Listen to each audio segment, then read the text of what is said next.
Presidenti i Shteteve të Bashkuara të Amerikës Donald Trump e ka përmendur sërish Kosovën dhe Serbinë. Presidenti amerikan tha se administrata e tij frenoi në kohë për shkallëzimin mes Kosovës e Serbisë pak javë më parë. Ndalëm Serbinë që ishte gati të vepronte, tha Trump, në një konferencë për media të mërkurën, në përfundim të samitit të NATO-s, teksa listonte numrin e konflikteve që kishte ndalur në javët e fundit.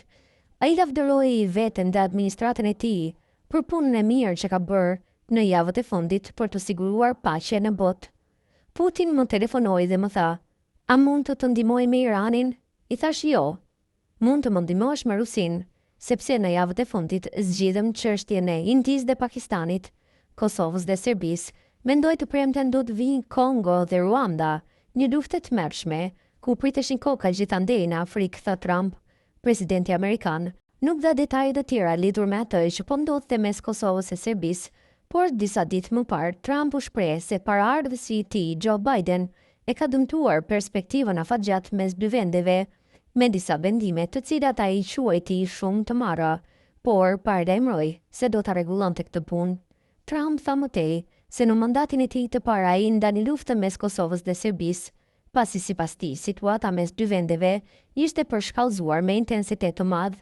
Gjatë mandatit tim të parë, Serbia dhe Kosova ishin duke e përshkallëzuar situatën me intensitet, siç kanë bërë për shumë dekada, dhe ky konflikt I vjetër ishte gati të shpërthente në luftë, shkroi Trump. Unë ndala, Biden e ka dëmtuar perspektivën afatgjat me disa vendime shumë të marra, por unë do ta rregulloj përsëri, tha ai më tej. Kur do të shkojnë në Washington tek Trump, Albin Kurti dhe Aleksandar Vučić për të firmosur marrëveshjen finale? Konteksti politik dhe diplomatik, deklaratat e fundit të presidentit amerikan Donald Trump, në të cilat ai shpreh gatishmërinë për të ndërmjetësuar konfliktet ndërkombëtare nga shtëpia e bardhë, duke ulur palët ndërluftuese në zyrën ovale, kanë ringjallur spekulime mbi mundësinë e një rikthimi të diplomacisë spektakolare amerikane në Ballkan. Trump është I njohur për stilin e tij të ndërhyrjes direkte, shpesh të orientuar drejt marrëveshjeve të mëdha, që kulmojnë me nënshkrime në praninë e tij. Dialogu Kosovë-Serbi, I cili ka hyrë në një fazë të zgjatur bllokimi dhe mos besimi, është një terren ku Trump apo rrethi I tij politik mund të kërkojnë një fitore të shpejtë në skenën ndërkombëtare. Realiteti politik në Kosovë dhe Serbi, Albin Kurti dhe Aleksandar Vučić përfaqësojnë dy filozofi të kundërta politike dhe dy pozicione të forta përballë njëri tjetrit. Albin Kurti me një qasje më parimore dhe më pak kompromisuese ka mbështetur një zgjidhje të drejtë që respekton pavarësinë dhe integritetin territorial të Kosovës. Aleksandar Vučić nga ana tjetër kërkon një marrëveshje që të përfshijë kompromis territorial apo autonomi më të thelluar për serbët e Kosovës, diçka që Kosova e sheh si rrezik për sovranitetin e saj. Marrëveshja e vitit 2020 në Washington që u arrit përmes ndërmjetësimit të administratës Trump ishte më shumë I marrëveshje ekonomike se sa politike dhe nuk adresonte çështjet thelbësore të statusit, megjithatë ajo u paraqit me shumë simbolik si një sukses diplomatik.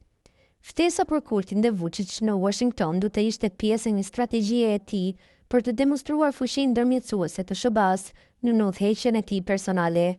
Skenali ideal për Trump do të ishte një marrëveshje që prodhon një foto të nivelit të lartë me nënshkrime, flamuj dhe dorështrëngime në zyrën ovale.